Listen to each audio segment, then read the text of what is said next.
네, 월스트리트 모닝 브리핑 함께하고 있습니다. 이어서 글로벌 인터뷰, 오늘은 디멘전 투자자문 송재경 대표와 함께하겠습니다. 대표님 어서 오세요. 안녕하세요.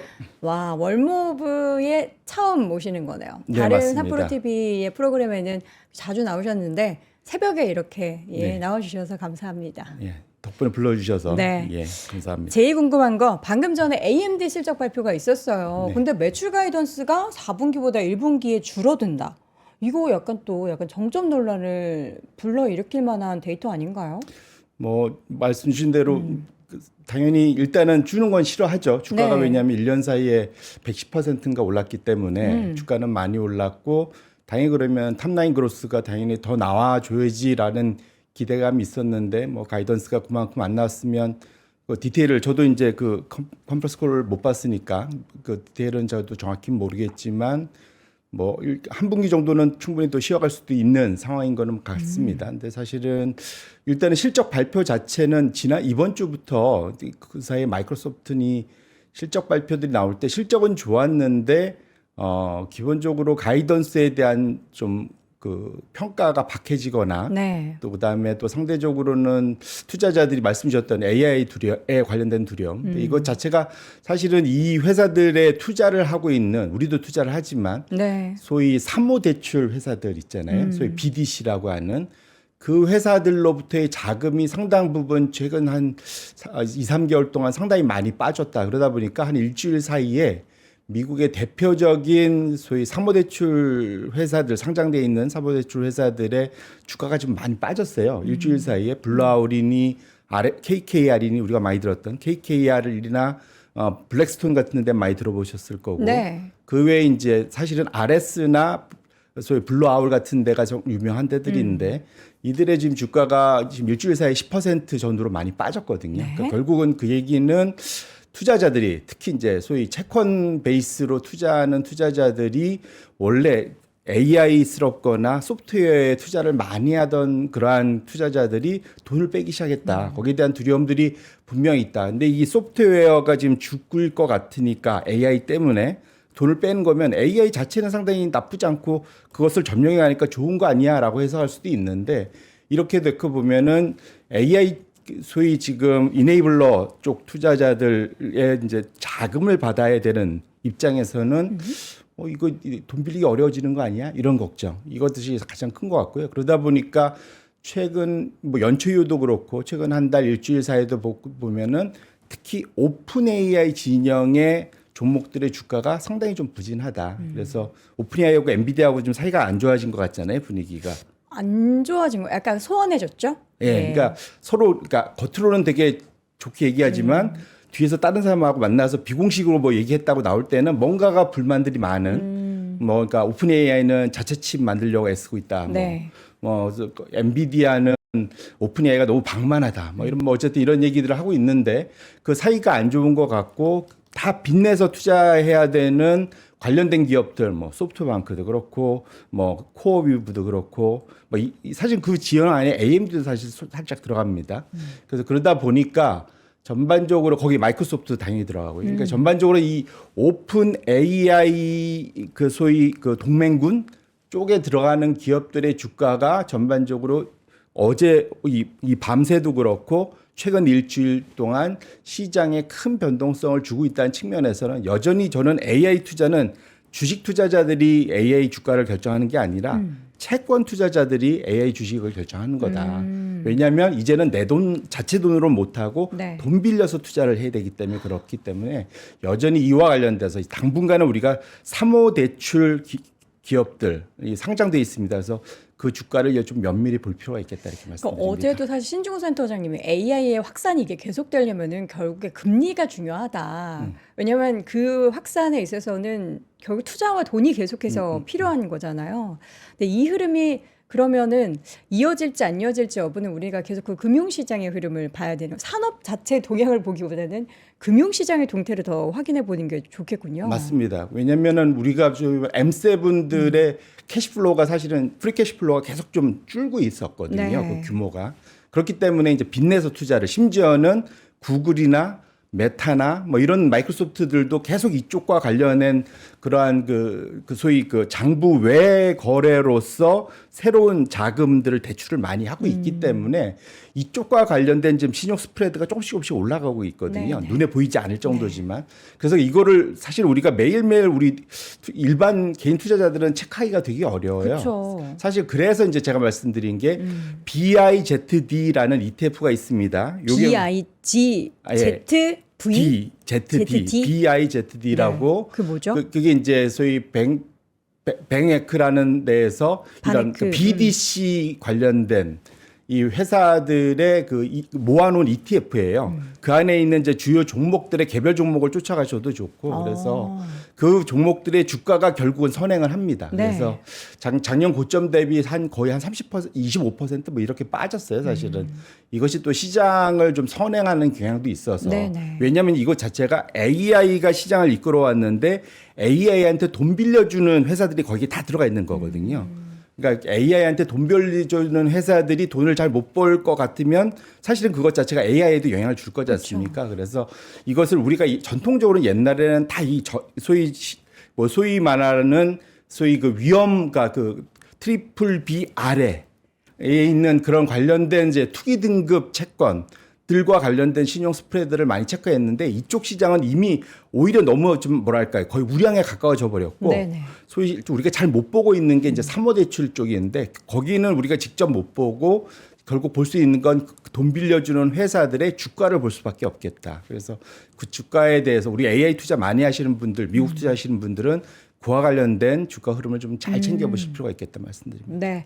일단은 오늘 AMD의 실적 발표와 밤사이 있었던 주가들의 움직임은 우리나라 반도체나 관련한 기업들의 또 어제는 급등했지만 오늘은 또 하락을 야기시키는 요인이 될 수밖에 없겠네요. 뭐 당연히 어제 뭐 마이크론도 거의 한 6%, 저도 이렇게 새벽부터 좀 봤는데 네. 한 6, 7%까지 빠지다가 맞아요. 그래도 막판에. 조금 이제 좀 회복을 한 4%대로 조금 회복은 했는데 다행히 또 뭐 샌디스크나 이런 데는 그래도 오히려 좀 꽤 올라서 네네. 끝났습니다. 그래서 실적이 결국은 모든 걸 말한다 봐야 될 것 같고 그렇죠. 그다음에 두 번째로는 국내 수급이 확실히 좀 단단하긴 합니다. 무슨 말이냐면 우리나라가 또 사실 예탁금 100조 시대를 확실하게 열었잖아요, 진짜로. 예탁금 100조가 가능하군요. 네, 정확히 106조, 107조 106조? 뭐 이 예. 정도 되고 있고 네. 계속 또 늘고 있거든요. 네, 네. 그래서 머니무브도 일어나고 있고 뭐 그렇기 때문에 상대적으로는 좀 뭐랄까요, 우리가 견딜 수 있는 힘은 조금 더 세지 않을까. 개인적으로는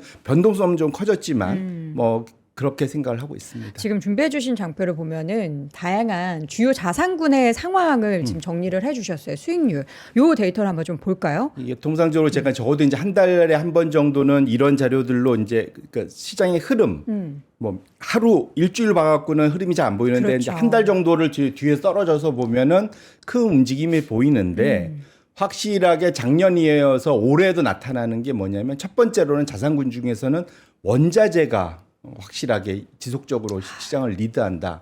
뭐 금은도 있지만 기본적으로는 구리 같은 산업금속들 원자재가 상당히 시장을 압도하고 있고요. 원유는 이제 최근에 이제 사실은 그 중동 사태 때문에 좀 올라간 측면이 있긴 하지만 그와 관련돼서 상대적으로는 전반적인 범원자재군이 상대적으로 시장을 압도했고 앞으로도 그럴 가능성이 높다 봐야 될 것 같고요.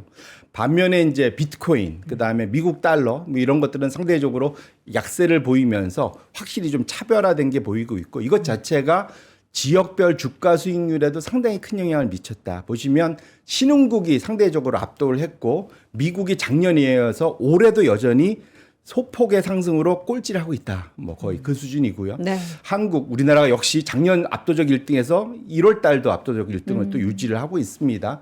어제 상승해서 이거 여전히 좀 잘 유지를 하고 있고요. 네네.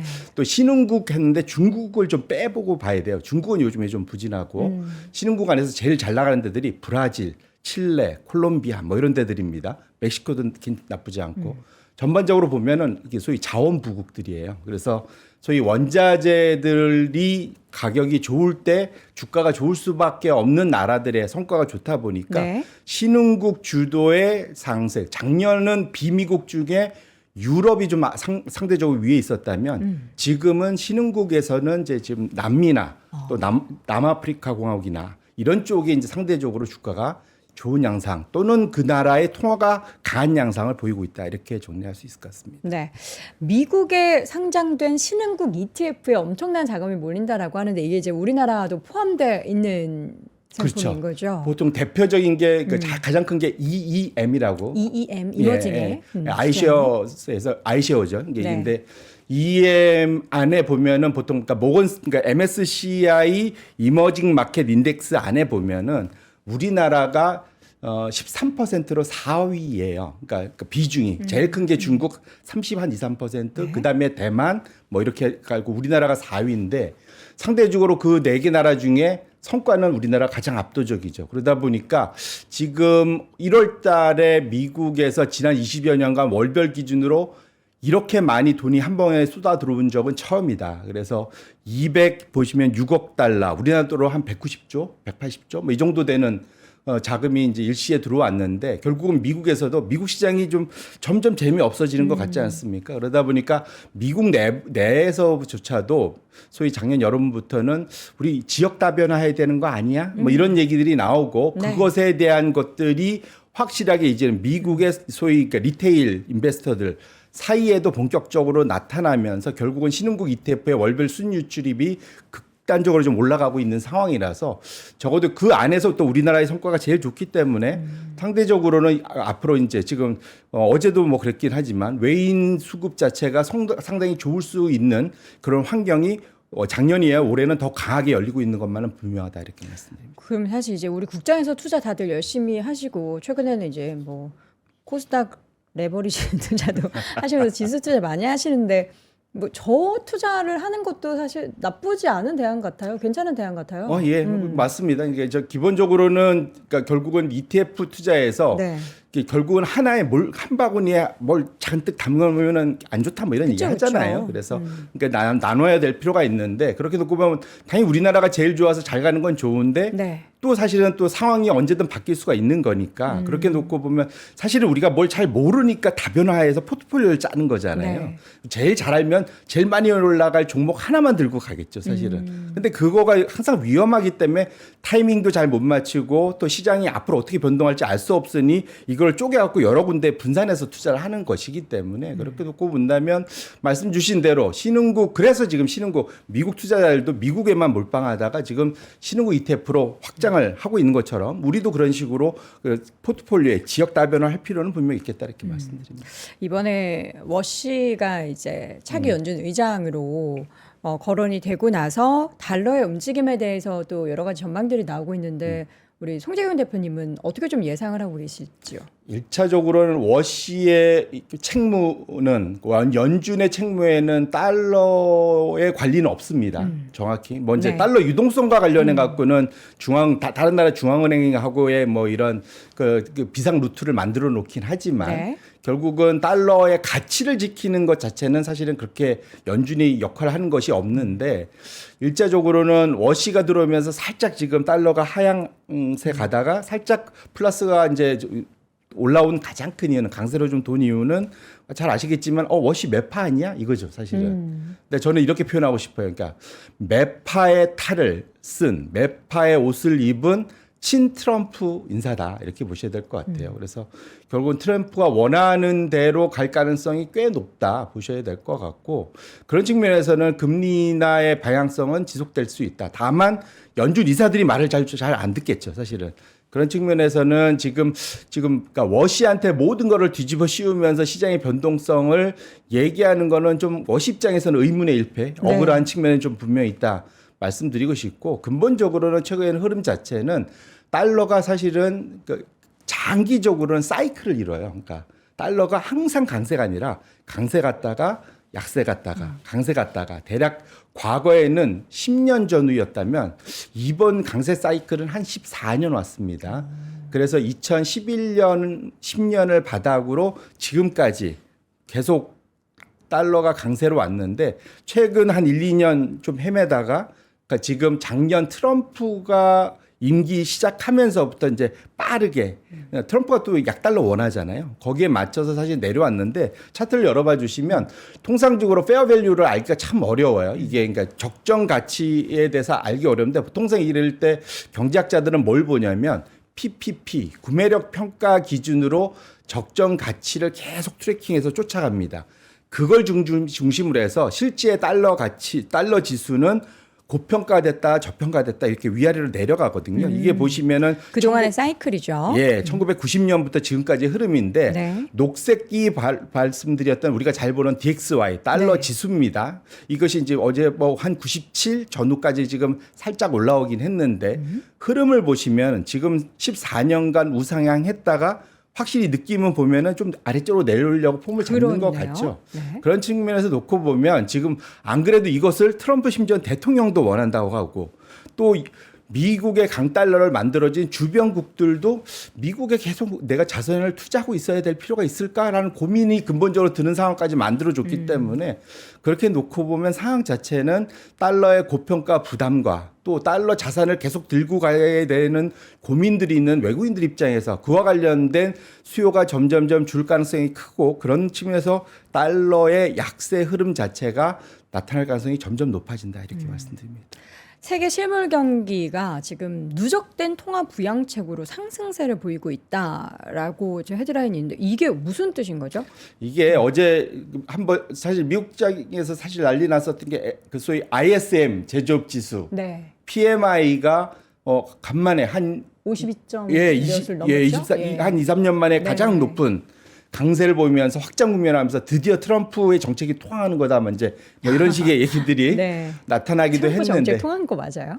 저는 약간 좀 뭐랄까요, 이거 페이크일 수도 있겠다 좀 걱정은 있습니다. 네. 이게 잘 됐으면 좋겠어요. 왜냐하면 미국 실물이 흔들리면은 전 세계 같이 어려워지니까. 네. 근데 이제 사실은 그것의 원천이 어디였냐 보면은 이것은 예정됐다 봐야 될 것 같고요. 저 차트에 있는 게 뭐냐면 이 검정색이 세계 제조업 PMI입니다. 각국의 PMI가 이제 종합 복합되어 있는 거고 이걸 보다 앞서가는 게 뭐냐면 네. 이게 이제 하늘색 선인데 한 8개월, 10개월 정도 앞서가면서 전 세계 중앙은행들의 금리 인하의 합계입니다. 이게 네. 역계열이니까 위로 올라갈수록 금리 인하의 합이 많아졌다는 거죠. 결국은 통화 정책이 완화된 것이 누적되면서 그것 자체가 실물 경기에 활력을 넣어주고 그런 것들이 결국은 시차를 두고 PMI가 뒤따라서 올라가는 나타나는 현상이기 때문에 사실은 그것이 어찌 보면 당연한 거였다. 네네. 조금 더 빨리 나왔어야 된다 봐야 될 것 같고요. 근데 다만 이제 다음 장을 보시면 미국은 약간 걱정된다고 말씀을 드리고 싶은 게 다음 장을 장 열어봐 보여주시죠. 주시면 이게 저 이제 흥미로운 건데 네. 미국의 물동량이 급격하게 작년 하반기부터 줄고 있다는 겁니다. 차트 5번으로 다음 장으로 좀 넘어가 주시면은 이게 미국의 지금 대표님이 이렇게 올리시죠. 제가 넣으면 넘어가는 거. 죄송합니다. 이런 거군요. 이게 셀프 시스템. 네. 예, 이거 좋네. 자율성이 있어서 좋네요. 그렇죠. 저희는 자유민주주의 국가로서 이게 3프로 TV는 자유민주주의를 시장 친화적인. 그럼요. 네. 예, 보겠습니다. 보시면 트럼프 위기가 시작되면서 지금 미국 지금 10대 항구의 수입 물동량 이게 월별로 보는데 3개월 이동평균의 전년 동월비를 놓고 보시면은 네. 하반기에 확실히 지금 내려가서 지금 마이너스권으로 지금 들어가 있는 게 꺾였어요. 보이시죠? 근데 이것을 조금 더 확장해서 우측에 보시면은 지금 작년 1년을 놓고 보면은 북미와 그러니까 미국과 미국을 제외한 나머지 나라들을 비교해 보시면 어떻습니까? 지금 미국은 확실하게 마이너스권으로 들어갔는데 미국만 네. 미국의 수입 물동량이 정말로 마이너스로 많이 줄었고 네. 상대적으로 전 세계는 아랑곳 않고 오히려 견조하게 계속 올라가고 있어요. 이게 뭐냐면 그 스스로 미국이 자체를 왕따시킨 거죠, 사실은. 자체적으로 왕따시키면서 상반기에는 트럼프가 들어오면서 막 누적, 이거 무슨 일이 벌어질지 몰라 하면서 재고를 엄청나게 쌓았다가 그거를 소진하면서 지금 하반기로 빠지고 있는 상황이라고 봐야 될 것 같고요. 네. 두 번째로는 지금 전 세계가 이거 미국 시장만 보고 장사했다가는 다 망하겠다. 그렇죠. 그러니까 미국을 제한 나머지 시장을 뚫는 노력들을 엄청 한다는 것이 저기 나타나는 거죠. 우리나라도 그렇잖아요. 맞습니다. 지금. 이번 1월 달 수출입 동향에서도 놓고 보면 네. 지역 다변화가 나타나지 않습니까? 맞습니다. 이게 그러니까 다들 먹고 살려고 지금 다 이런 일을 벌여서 아이러니하게도 트럼프가 이렇게 쥐어짜다 보니까 네. 아이러니하게도 이제 다른 나라들이 똘똘 뭉치게 되는 이런 맞아요. 일들이 결국은 차트에서 나타나고 미국 내에서는 사실 저걸 되게 걱정을 하기 시작한 거죠. 그래서 지금 공화당 지지자들은 여전히 이것이 맞다라고 얘기를 하지만 나머지 중도나 민주당 쪽에서는 이러다 진짜 미국 전 세계 왕따 되는 거 아니야라는 걱정들이 분명 저 차트에서 이것이 계속 누적되면 문제가 되겠죠. 그래서 결국은 지금 1월 달 ISM 제조업 지수에 대해서 너무 많은 그 무게를 두는 건 위험할 수도 있겠다 이렇게 말씀드립니다.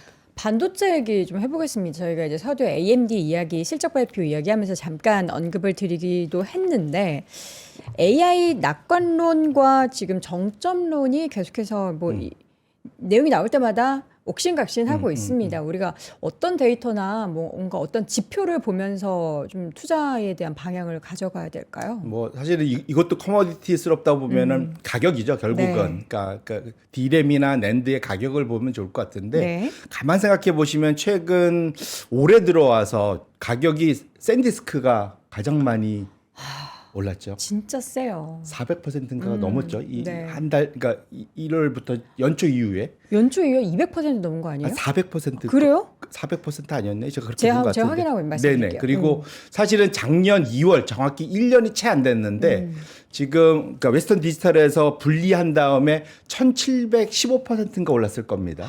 네, 맞죠? YTD로 458%. 맞죠? 진짜 맞아요? 네, 맞죠. 네. 그러니까 5배 오른 거죠. 5.5배. 결국은 458달러가 올랐고 192% 올랐습니다. 그랬나요? 제가 지금 잘못 봤군요. 그 458달러. 예, 그렇습니다. 아무튼 그러니까 아마 이게 그 1년이 채 안 됐는데 그 분할 말도 안 상장한 돼. 다음에 1,750%니까 18배 뭐 이렇게 오르는 거죠. 와. 그러니까 근데 사실 그 사이에 그 아까 제가 보여드렸던 차트가 거기에 답이 있는 거죠. 지금 없어서 못 팔고 있는 건데 네. 통상적으로 보면은 DDR4, DDR5 아마 올해 들어와서 지금 그 노트북이나 이런 거 새로 사시려거나 그 사이에 좀 램 업그레이드, 메모리 업그레이드 하시려고 했던 분들은 포기하는 분들 꽤 있습니다. 네. 가격이 너무 올라서 지금 그쵸. 보시면 DDR5가 최신형이잖아요. 그다음에 DDR4가 구형인데 네. 오히려 지금 지난 1년 약 1년간의 상승률은 지금 보시면 스팟 기준으로 DDR4가 한 680% 올랐는데 DDR5가 네네. DDR4가 오히려 1,800% 올랐어요. 이 통상 이런 일은 잘 없거든요. 네네. 그러니까 보통은 세대가 바뀌면서 일시적으로 전 9세대가 일시적으로 좀 가격이 더 높거나 좀 상승률이 있을 수는 있는데 이런 식으로 1년 가까이 이렇게 엄청나게 더 높은 상승률, 가격 상승률을 구 버전이 나타내는 경우가 정말로 처음이다. 이게 그럼 없어서 그런 거죠? 그렇죠. 그러니까 없어서 그냥 옛날 거라도 쓰자. 있죠. DDR5가 없고 힘드니까 네. DDR4로 넘어가는데 DDR4는 생산을 잘 안 하니까 네. 여기 또 난리가 나는데 가격이 통상으로는 올라가고. 이러면 DDR5로 다시 넘어가야 되거든요. 그렇죠. 그런데 지금 양쪽이 다 막혀 있으니까 그냥 되는 거 쓰자 이거죠. 그런 거죠. 그러다 보니까 이게 1년간 오면서 이렇게 어마어마한 상승을 냈고 컨트랙 프라이스는 거기에 비해서는 상대적으로 못 올랐어요. 그 아래 보시면 지금 보시면은 30% 그러니까 DDR5는 37%, DDR4는 컨트랙이 이제 고정가가 한 130% 올랐거든요.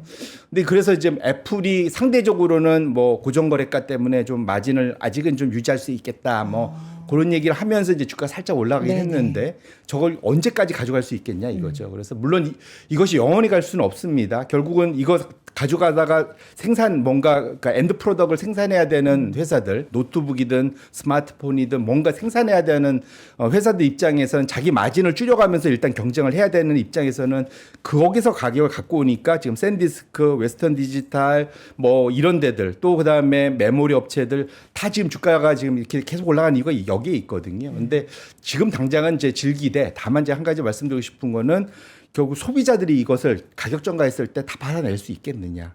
그러니까 지금 아직까지는 뭐 확 올라갔다라고 볼 수 없고 기업 단에서나 이제 비용이 증가하는 맞습니다. 그런 상황인 건데 이거 그럼 시기적으로 이게 보통 뭐 평균적으로 전가가 되는 기간이라든가 이런 게 있어요? 회사들이 한두 개 망해야 되지 않을까요? 아, 망한다고요? 그러니까 사실 이것이 계속된다면. 그러니까 그쵸, 감당하기가 제가 이제 어려워지겠죠. 예. 제가 좀 극단적으로 말씀을 드렸는데 한 군데가 나가 떨어져서 손 들고 사실은 거의 담합 수준에서 가격을 전가하지 않고서는 어려운데 어쨌거나 지금 우리 삼성전자 같은 경우도 올해 한 25% 올려야 된다고 그러잖아요, 지금. 근데 애플이 아마 안 올린다고 그래 갖고 같이 못 올릴 텐데 그러면 서로 이제 사실은 그 스마트폰 제조업체들 입장에서 이제 죽어나는 거죠, 사실은.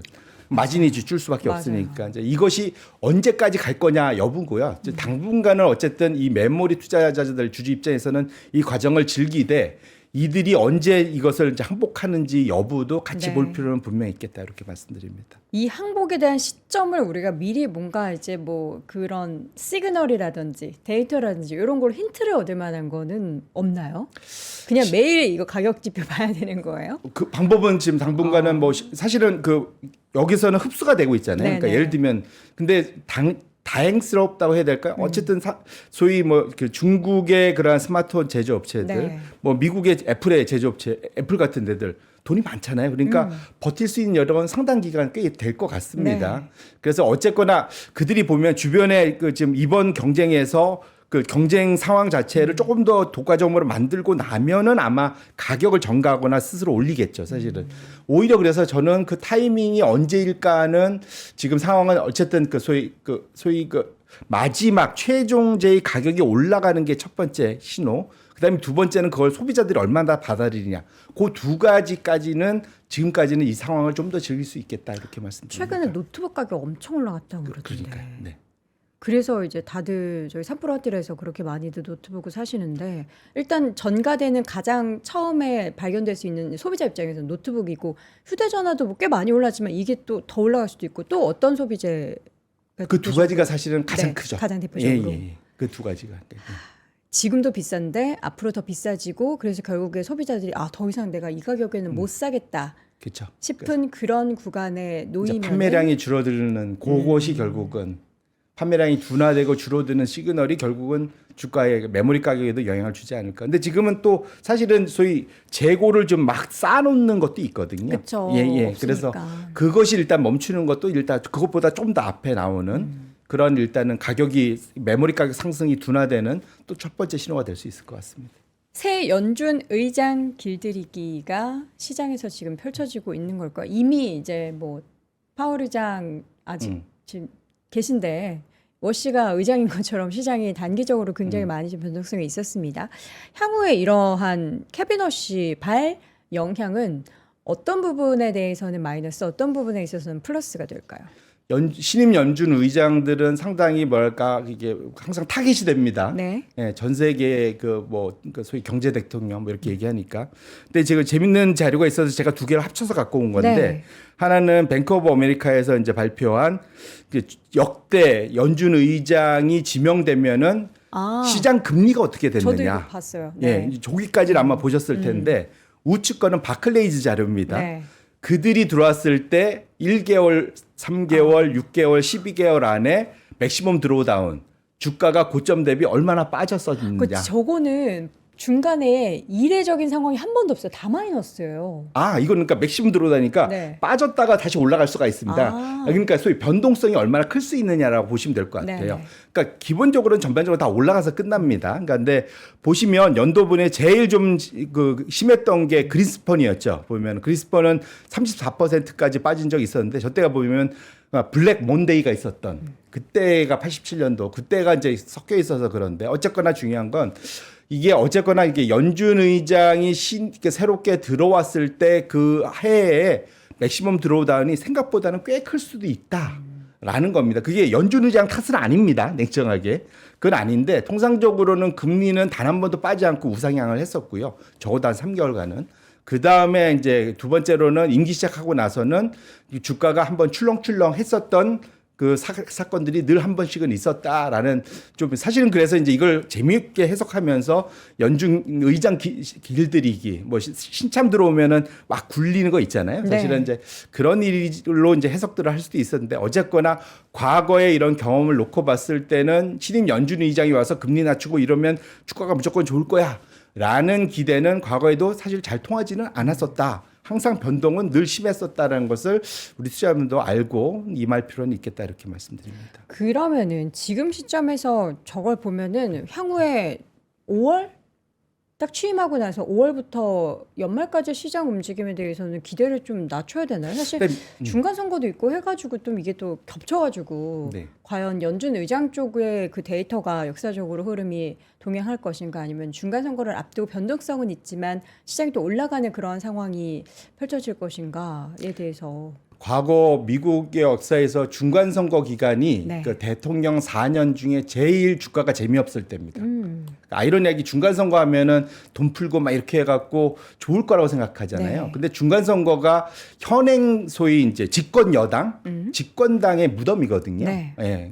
그렇기 때문에 통상적으로 항상 여당이 좀 져왔었고 그래서 그 소위 정책이 지속될 수 있을까요? 불안도 있고 뭐 이러다 보니까 중간 선거보다는 그 전 1년 차가 훨씬 더 좋은 성과를 냈었던 경험이 있습니다. 그래서 작년에 또 나름 미국이 나쁘진 않잖아요. 15%에 괜찮죠. 올라가면서. 그래서 올해는 상대적으로 미국에서도 좀 올해 그 지수 상승에 대한 기대는 좀 적은 편인 것 같고요. 그다음에 두 번째로는 워시가 근데 5월 달에 들어갈 수는 있긴 할까요? 뭐 이런 고민도 있는 것 같아요. 왜요? 왜냐하면 톰 틸리스가 그러니까 미국 공화당 아. 지금 소위 지금 인준 안 파월과 리사 쿡에 대해서 이렇게 지금 법무부에서 지금 좀 수하는 거 이거 다 정리해주지 맞아요, 않으면 맞아요. 통과 안 시킬 거. 근데 충분히 힘이 있거든요. 네네. 왜냐하면 그 소위 상원 은행위원회의 그 금융위원회에서 지금 13대 10인데 그 한 명이기 때문에 그렇고요. 그래서 확실하게 톰 틸리스하고 지금 트럼프하고 지금 이렇게 하고 있는 상황에서 톰 틸리스가 올해가 마지막이거든요. 자기 이제 더 이상 안 한다고 맞아요, 그랬기 맞아요. 때문에 제일 무서운 사람이 뒤가 없는 사람이지 않습니까? 그래서 사실 그것도 또 하나 우리가 지속적으로 좀 봐야 될 포인트다 이렇게 말씀드립니다. 이 타이밍에서 이제 5월에 인준이 순서대로 될 것인가 예상대로 될 것인가도 변수가 될 수가 있겠군요. 네. 앞으로 이제 내일이 구글 실적 발표거든요. 네. 대표님 어떻게 좀 기대하십니까? 아니면 조금 걱정하십니까? 뭐 구글은 실적이 저는 괜찮지 않을까? 좀 일단, 구글이 네. 다 이제 이 불안감을 좀 한번 씻어 워시 시켜 내려줬으면 좋겠다라는 생각을 다들 하시는데 좋네요. 구글 워시. 구글 네. 워시. 네. 상대적으로 구글 실적은 괜찮을 거다라고 저는 생각을 하고 있고요. 네. 첫 번째로는 뭐 이미 한번 전분기에서 보여줬죠.